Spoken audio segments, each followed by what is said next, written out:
As we approach Pesach, the first Yom Tov since the passing of the Rosh Yeshiva of Ohr Somayach, Nota Schiller, I'd like first to comment about Rabbi Schiller himself. It was an incredible opportunity for me to have met, spoken with, and been zeichet to the friendship of Rabbi Schiller over the last 25 years. In the summers, when I came to Ohr Somayach, and the occasion that we got together here in the United States, what was most incredible about him was that he was a man of gigantic intellect, sky-high IQ, knew everything, and yet identified with everyone, with the simplest, and his goal was really to make everybody special. I'd like to share one thought which I heard from him on more than one occasion, and that is the following. Rabbi Schiller wondered, why is it that the Kosel HaMa'aravi has an influence, an incredible influence on many people who come who are not religious? Certainly there are some irreligious people who come and leave and just see it as a tourist attraction. For those who come very often that are at the stage of life, adolescence or in their 20s, where they're philosophical about life, tend to be influenced by the Kosel HaMa'aravi. This is mostly true about people that are not religious. Religious Americans don't have the same experience. It's sad to say, but we see from birth people standing at the Kosel, schmoozing, joking around, and really acting in a way that's totally inappropriate for the Kosel HaMa'aravi, for the remnant of the Beis Hamikdash.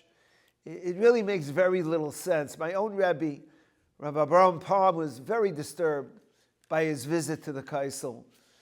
And although Rav Palm rarely spoke negatively about anyone, he did speak publicly in yeshiva to the Talmidim about the fact that people could be at the Kosel and speak Devarim B'Teilim, talk about their trip, talk about where you're staying, talk about silliness at the Kosel.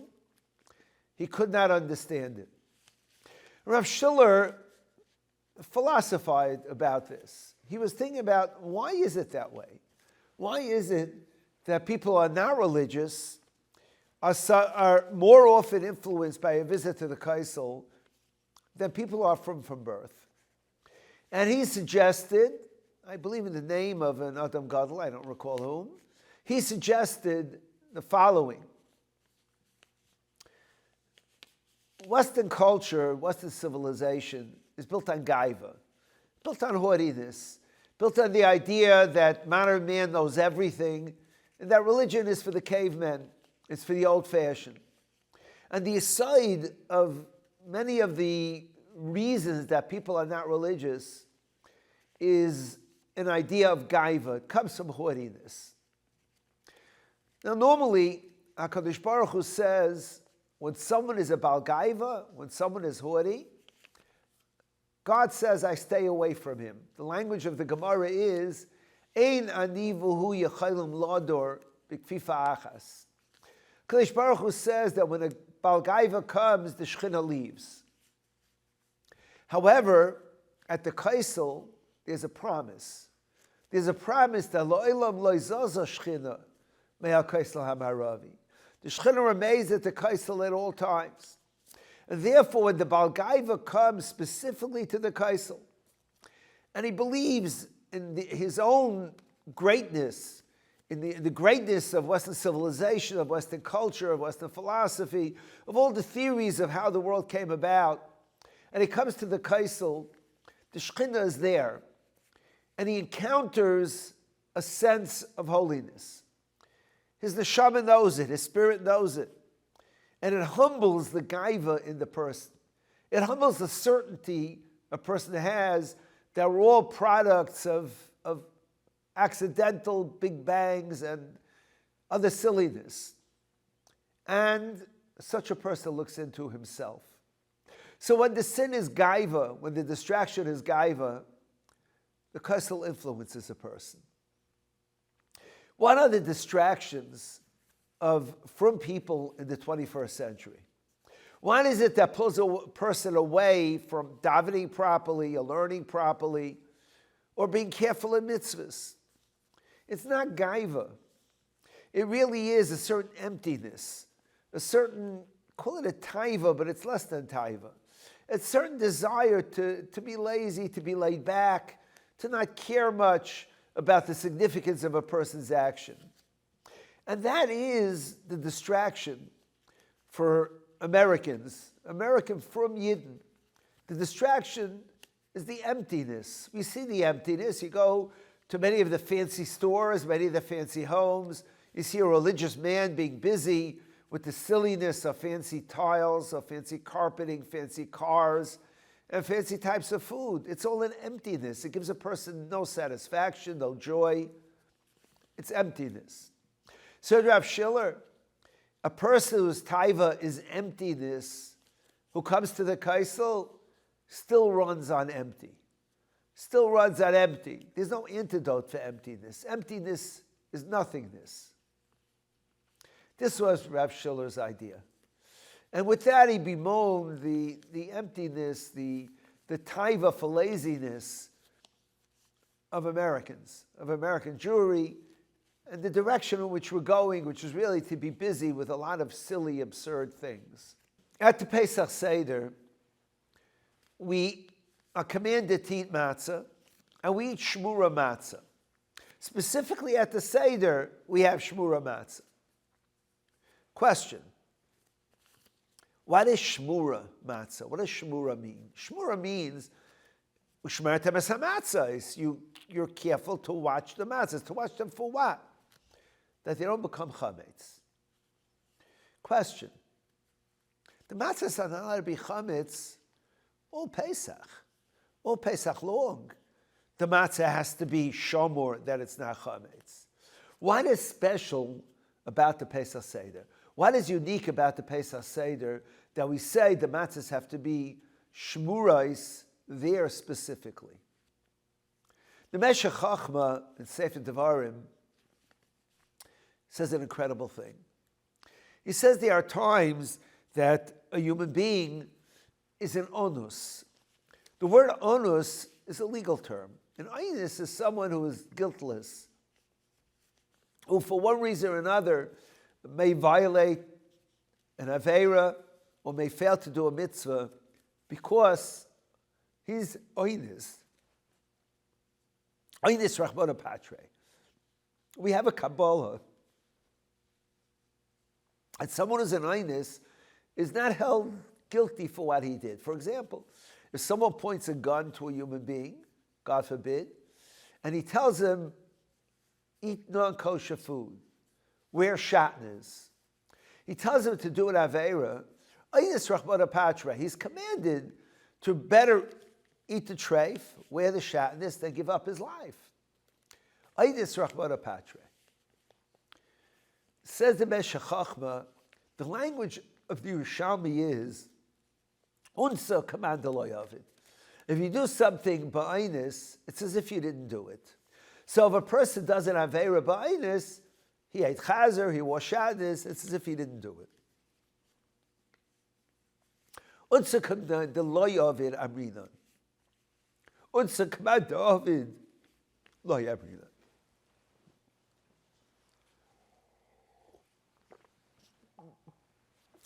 Unsa command of it loy amrinan means if someone is an einus and fails to do a mitzvah aseh, now this is different. I was talking before about eating chazer, wearing shatnez. These are aveiros.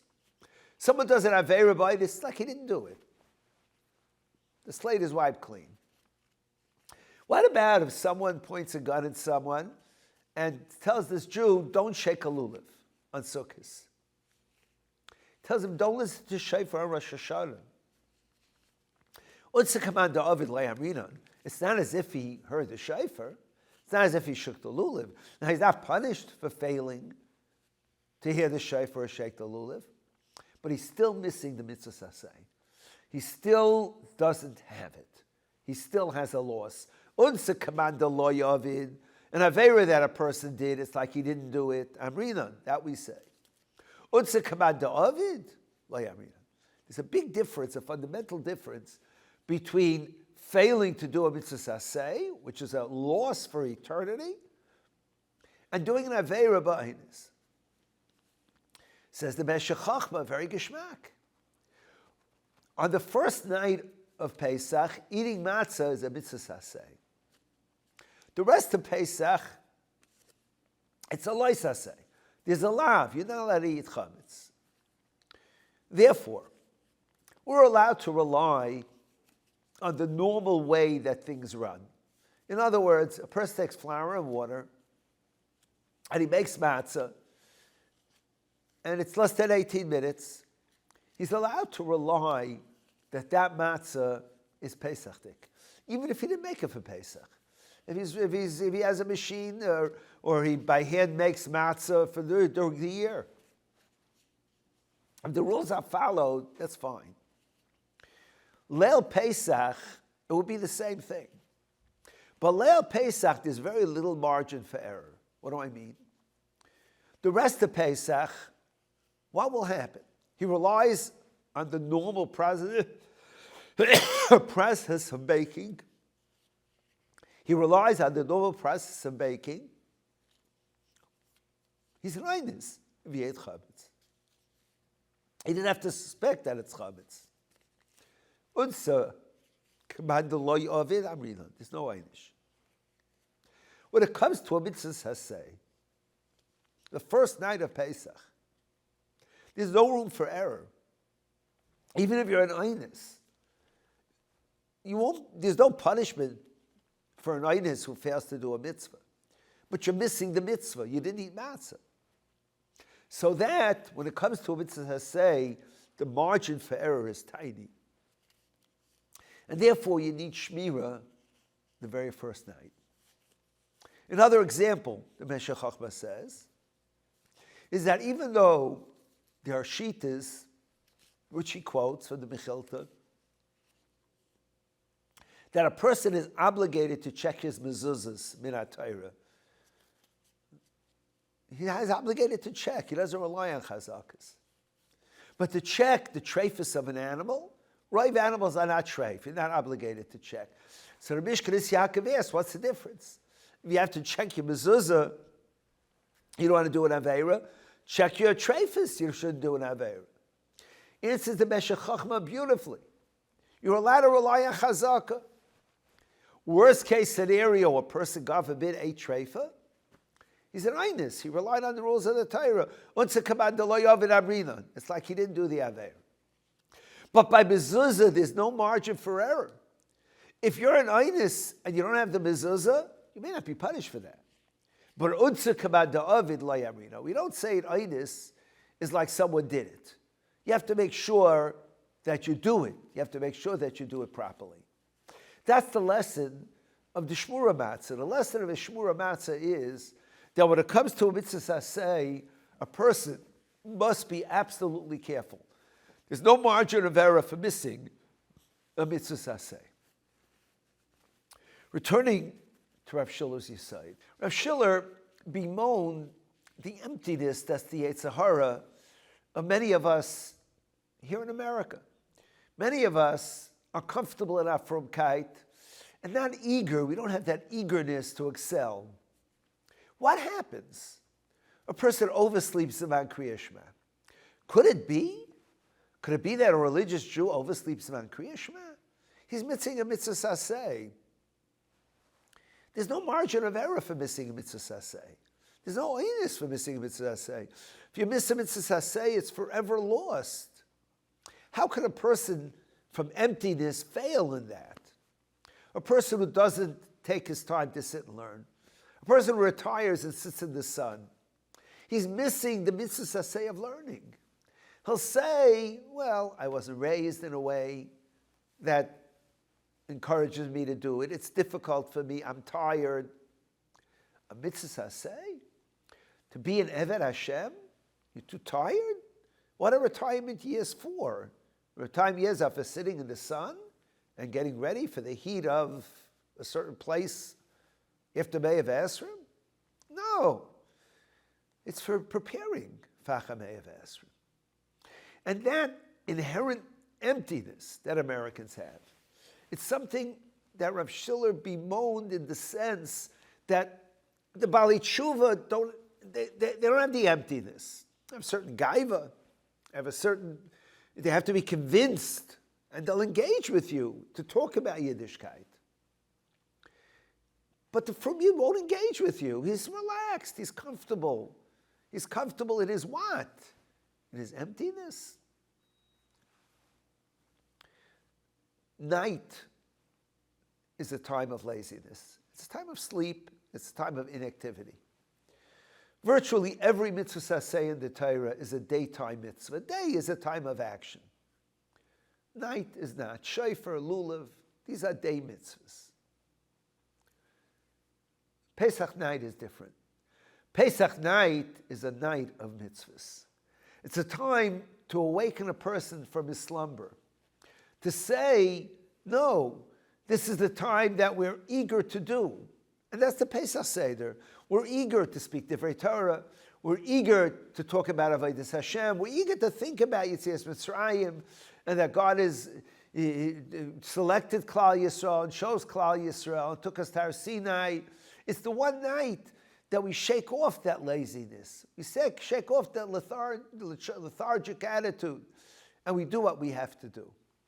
And in a sense, it's an opportunity. It's really an opportunity. So as we go to the Pesach Seder, the first Yom Tov since the passing of Rav Schiller. Rav Schiller wanted Baalei Tshuva to be great Talmidei Chachamim.